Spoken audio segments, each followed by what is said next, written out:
Hello, and welcome to Chapter 3, the final chapter of this grammar course. I am delighted to welcome you back, and I look forward to concluding this journey with you. Before moving on to today's topic on subject-verb agreement, let's review the last lesson of Chapter 2 on the third conditional. The third conditional is used to talk about situation that didn't happen in the past and to imagine their results if they had happened. For example, if I had moved to Spain, I would have spoken Spanish by now.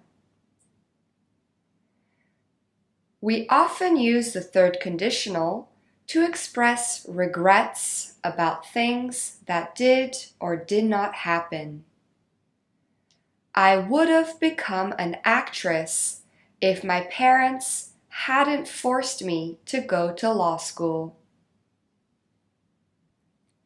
To form the third conditional, we use two clauses. The subordinating, sometimes called if clause, which we use with a conjunction and the past perfect tense, and the main clause of a sentence with the auxiliary verb would or wouldn't have, plus the past participle. If they hadn't left the party, they would have missed the bus. As with all conditionals, it is possible to invert the order of the subordinate and main clauses without changing the meaning of the sentence. You wouldn't have met Dan if you hadn't gone to the party. If you hadn't gone to the party, you wouldn't have met Dan. Similar to the second conditional, we can replace the auxiliary verb would with could. If they had danced better, they could have won the competition. All right, time for practice. Can you put these sentences in order?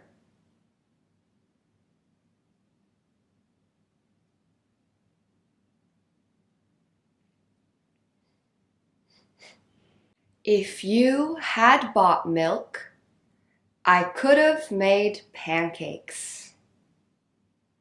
Notice how the conjunction if is capitalized. The I is capitalized. Therefore, it must be at the beginning of the sentence. What's more, milk is followed by a comma. That is a clue indicating that the subordinating clause is at the beginning of the sentence. Otherwise, there wouldn't be a comma at all.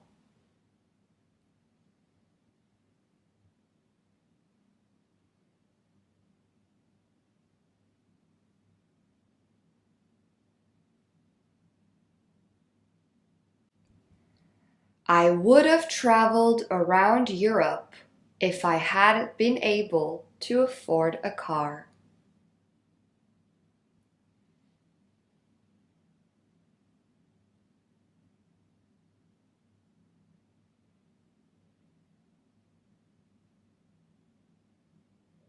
If he had given her his phone number, she could have called him.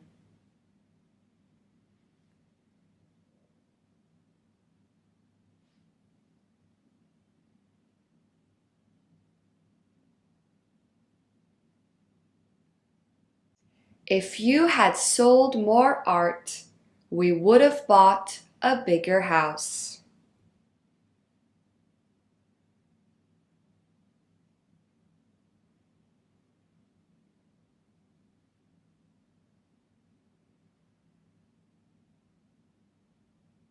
You would have had more experience if you've done an internship. Fantastic! Time to move on to our lesson on subject-verb agreement. We have already had some insight into subject-verb agreement throughout our lessons on tenses in Chapter 2. As you know, singular subjects go with singular verbs and plural subjects go with plural verbs. With singular nouns or pronouns he, she, it, the verb has to have an S at the end of its present tense form, like runs, jumps, eats. And it uses auxiliary verbs which end in S, such as is, was, has, does. For example, Laura loves eating pancakes on Sundays. She makes them herself. With plural nouns, or the pronouns we, you, they, we do not add an S and use plural verbs such as run, jump, eat, and auxiliary verbs like are, were, have, do.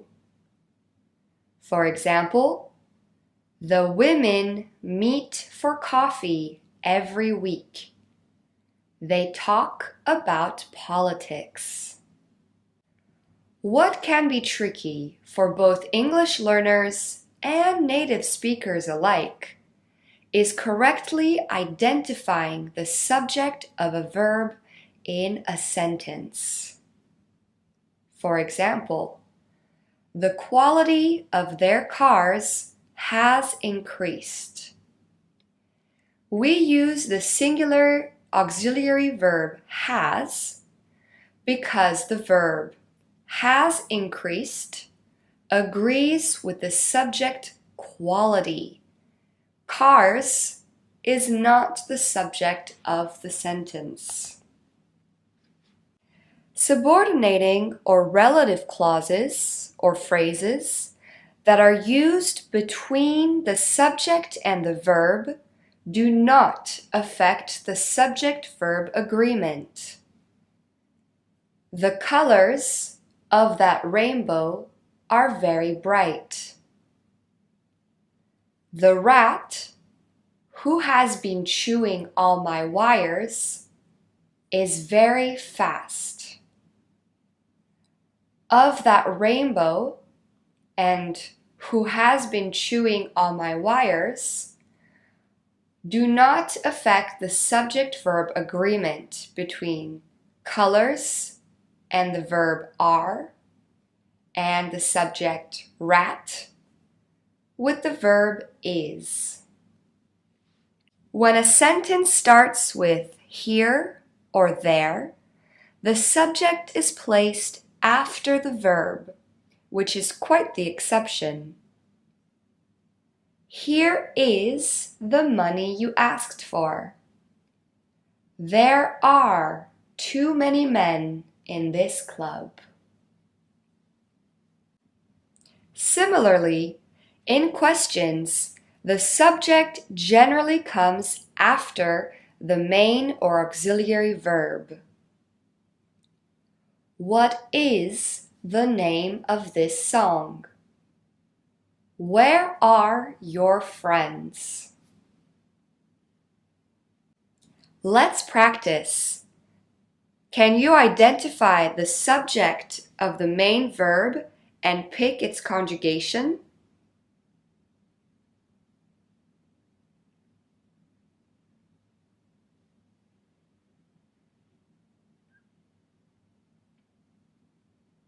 The tires of her car need to be changed. Tires is a plural noun. Therefore, we need a plural verb form.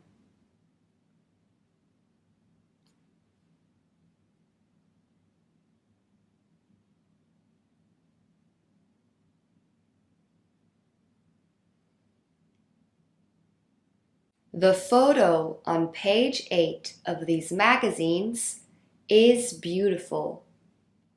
Photo is the subject, not magazines, and it is singular. Therefore, we use a singular verb ending with S.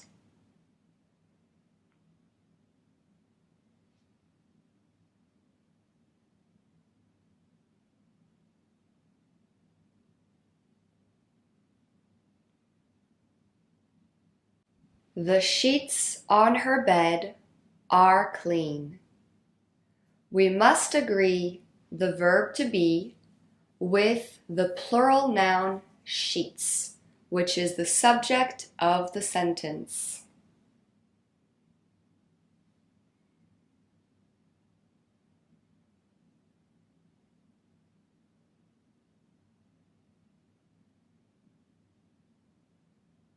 The smell coming from those kebabs is enticing.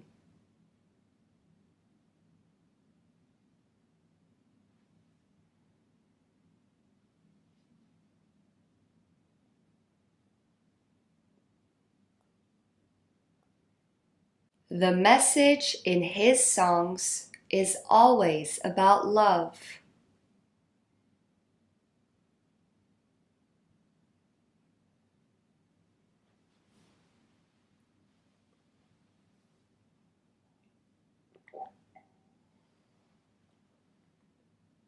The themes in his book teach us valuable lessons.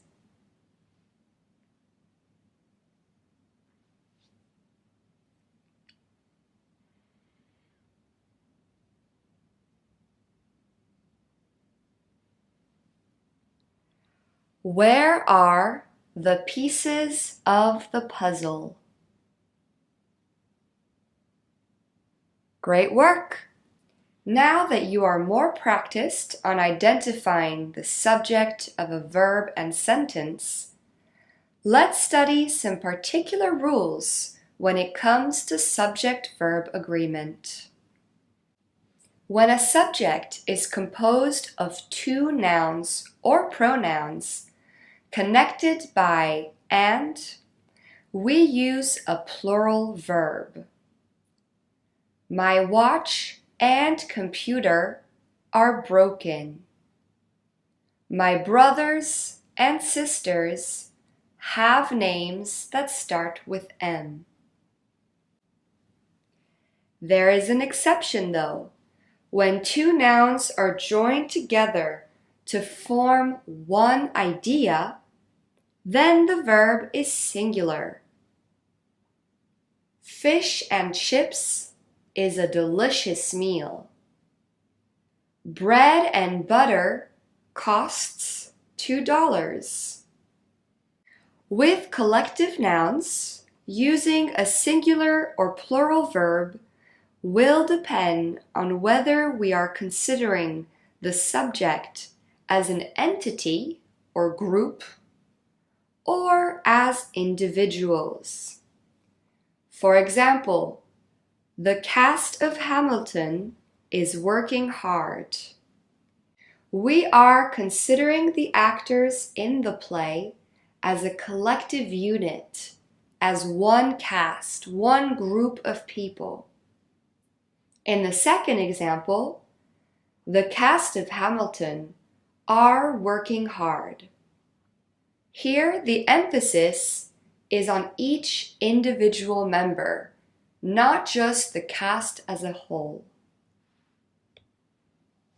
Another example, my family comes from France. Here, the emphasis is on the group, on the collective unit. The audience were demanding an encore. Here, once again, the emphasis is on the individuals in the audience. It's interesting to note that in American English, we generally just use singular verbs with collective nouns, not plural ones.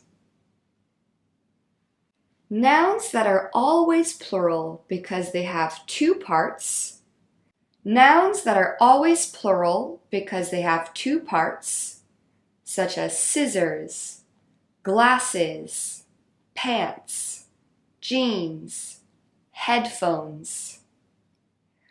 These nouns always require a plural verb. My glasses are red. Her pants were shrunk in the washing machine. Pants is a noun in two parts because it has two legs. Glasses is a noun with two parts because it fits two eyes. There is an exception to this rule when we talk about these objects or nouns as a pair. Careful, this pair of scissors is really sharp. This is my favorite pair of pants. Next, with the determiners or pronouns, each, anybody, every, nobody, one of, each of, no, we always use singular verbs. Every girl in my class has a designer handbag. Even though we are referring to a group of girls, to many girls, with the determiner every, we use a singular verb. Nobody is punished at this school. A singular noun or pronoun, which is linked to a phrase or group of nouns, generally introduced by words like with, like, as well as, is followed by singular verb. Mrs. Putman, as well as the other teachers at the school, is going on strike. The verb to be agrees with the subject Mrs. Putman and not the other teachers. Another example, Joshua, like us, is going to the concert. Amounts, even if plural, require a singular verb. $15 is too expensive for this shirt. 20 minutes is enough to present the project. What's more, the title of books, movies, novels, and other similar works are considered as a singular subject and therefore require a singular verb. Harry Potter and the Chamber of Secrets is my favorite book of the series. Friends is a great TV show. All right, time for practice. Can you fill in the gap with the correct verb form?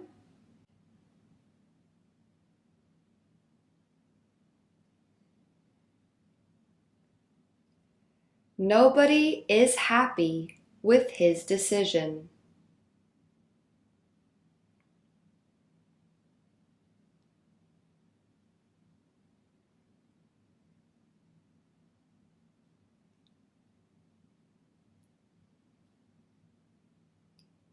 My favorite pair of glasses is missing.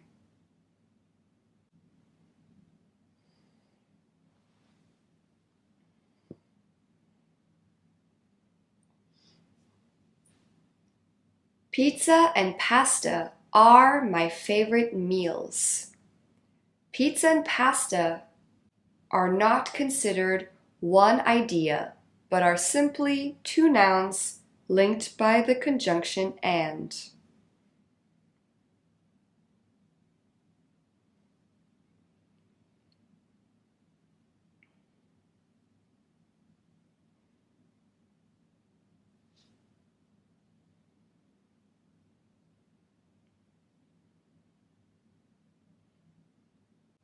Each of my friends has the same bracelet.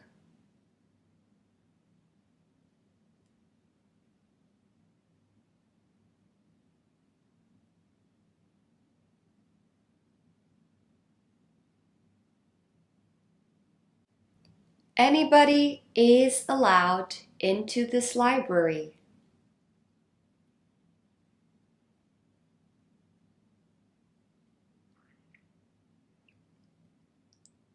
Those scissors don't work anymore.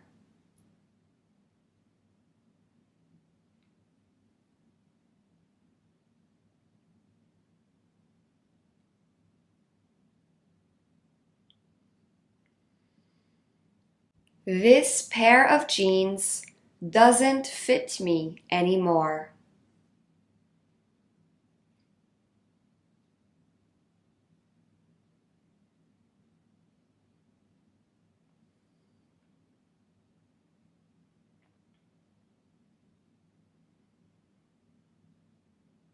The price of these rings keeps changing.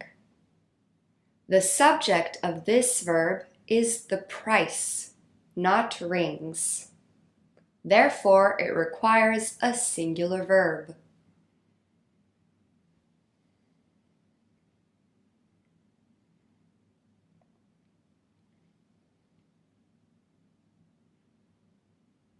Love and Other Drugs is a great movie.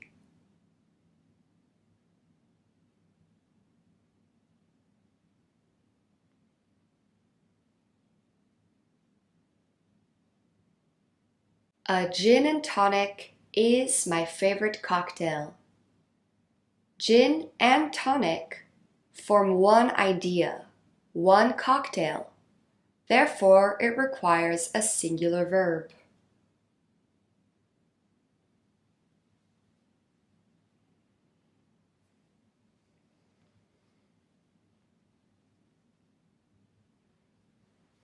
"70 kilograms is above my recommended weight."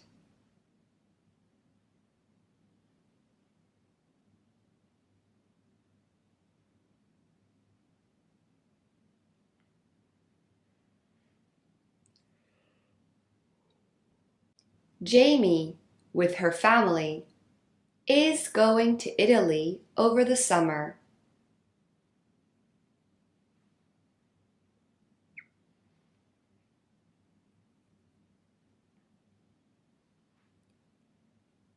A group of girls is walking our way.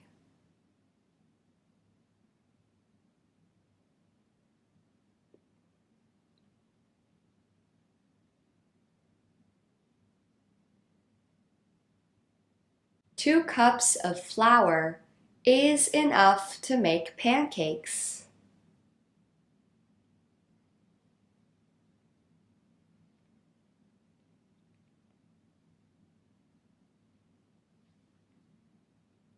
Victor, along with his brothers, loves playing football.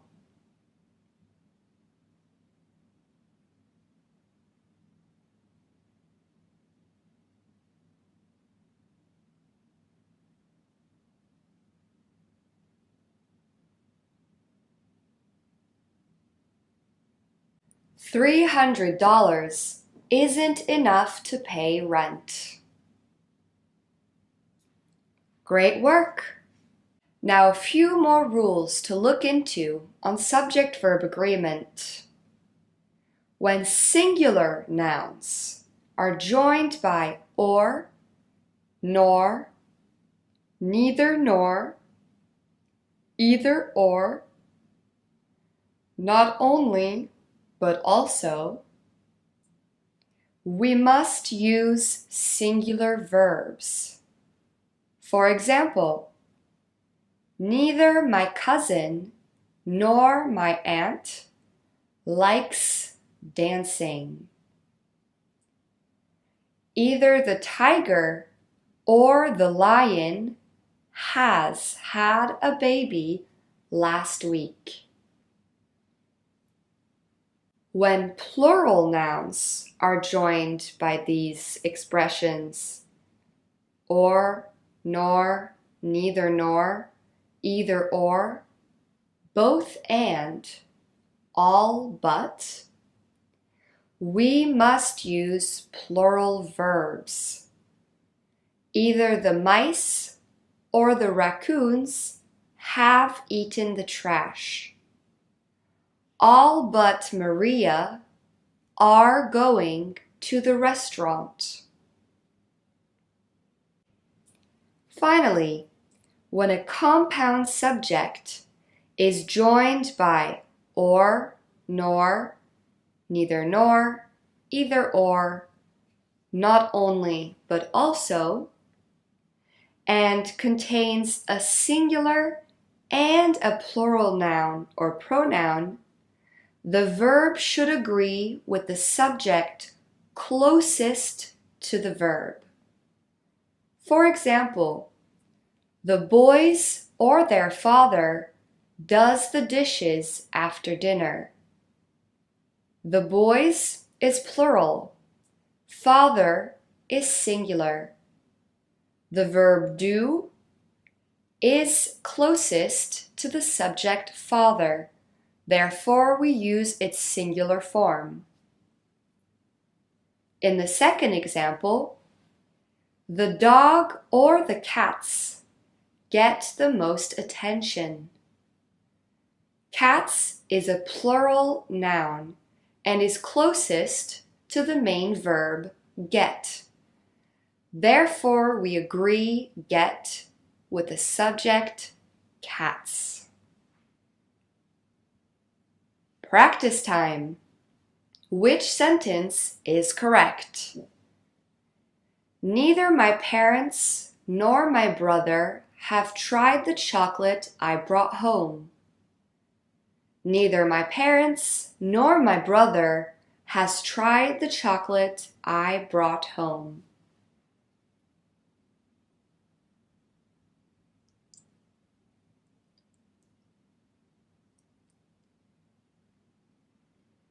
The second sentence is correct. We have a plural noun, parents, and a singular noun, brother. Brother is closest to the verb has tried, and therefore agrees with it.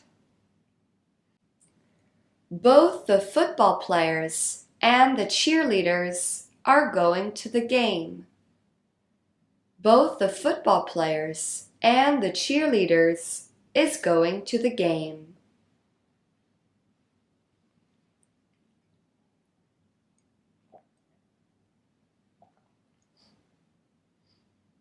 The first sentence is correct.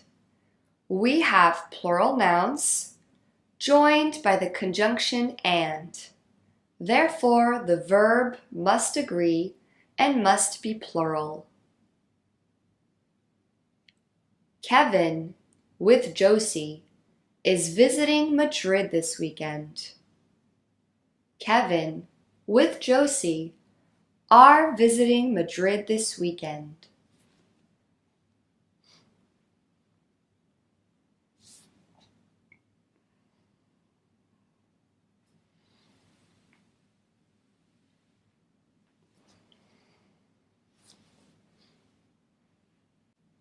The first sentence is correct. The director nor the producer know about the missing jewelry. The director nor the producer knows about the missing jewelry.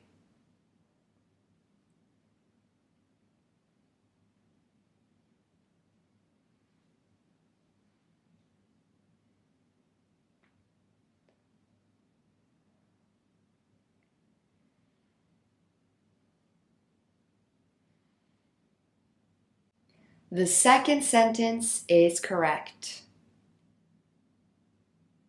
Neither the monkeys nor the panda have escaped from the zoo. Neither the monkeys nor the panda has escaped from the zoo.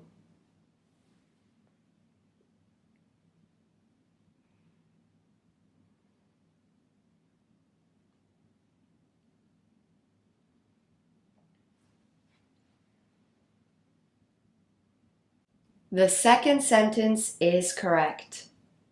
The verb escaped agrees with the subject panda and therefore uses a singular auxiliary verb, has. Well done! Now we can move on to our task-based activity. Here is an extract from a CNN article on Anthony Bourdain, a famous chef and documentarian. We will read the text together. Then you will have 3 minutes to identify the subject of each verb highlighted and determine whether it is singular or plural. So first, let's read together. Anthony Bourdain was a gifted chef and storyteller. His globe-trotting career led him to share noodles with former President Barack Obama in Vietnam, try pig brains and blood in Thailand, and eat beaver in Quebec, which he said tasted like chicken. His body of work, including memoirs, travel shows, and cookbooks, was as expansive as his appetite. The film Roadrunner, a film about Anthony Bourdain, takes a look at his complex life and extensive legacy. It premieres on CNN this spring. As we wait for the documentary, this is a chance to open up Bourdain's Appetites, a cookbook, and dive into some of the beloved travel documentarian's favorite dishes. All right, you have 3 minutes. Can you identify the subject of these verbs and determine if it is singular or plural?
Time's up! Now there are 5 singular subjects that agree with singular verbs. Anthony Bourdain was. His body of work was. The film takes. It premieres. Is a chance. Notice in this one how the subject is after the verb it agrees with. And we have one instance of a plural subject that agrees with the plural verb. We wait. Great job on this activity. Now let's move on to review. Nouns or pronouns connected by and require a plural verb. My dress and coat are red. Except when the 2 nouns form one idea. Spaghetti and meatballs is my favorite dish.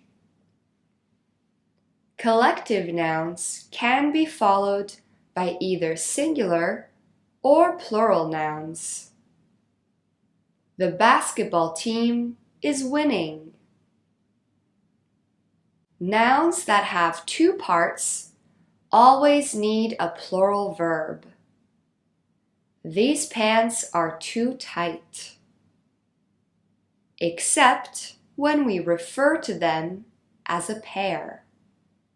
This pair of binoculars is incredible. After the expressions each, anybody, every, nobody, one of, each of, no, we always use singular verbs. Each member of my family is left-handed. A singular noun or pronoun, which is linked to a phrase or group of nouns and is generally introduced by with, like, as well as, is followed by a singular verb. Sammy, like Laura and I, loves pancakes. Amounts require singular verbs. $13 is the price of that cake. The title of books, movies, novels, and other similar works also require a singular verb. Peaky Blinders is a popular British TV show. And with the expressions or, nor, neither nor, either or, not only, but also, when these expressions join 2 singular nouns, then we use singular verbs. Josh or Laura likes white chocolate. When these expressions join plural nouns, then we use plural verbs. Both my parents and my grandparents travel to Spain every year. When a compound subject joined by these expressions contains a singular and plural noun or pronoun, the verb should agree with the subject closest to the verb. Neither my cat nor my 2 dogs like vegetables. And that concludes our review and our lesson on subject-verb agreements. Wonderful job today, and see you soon.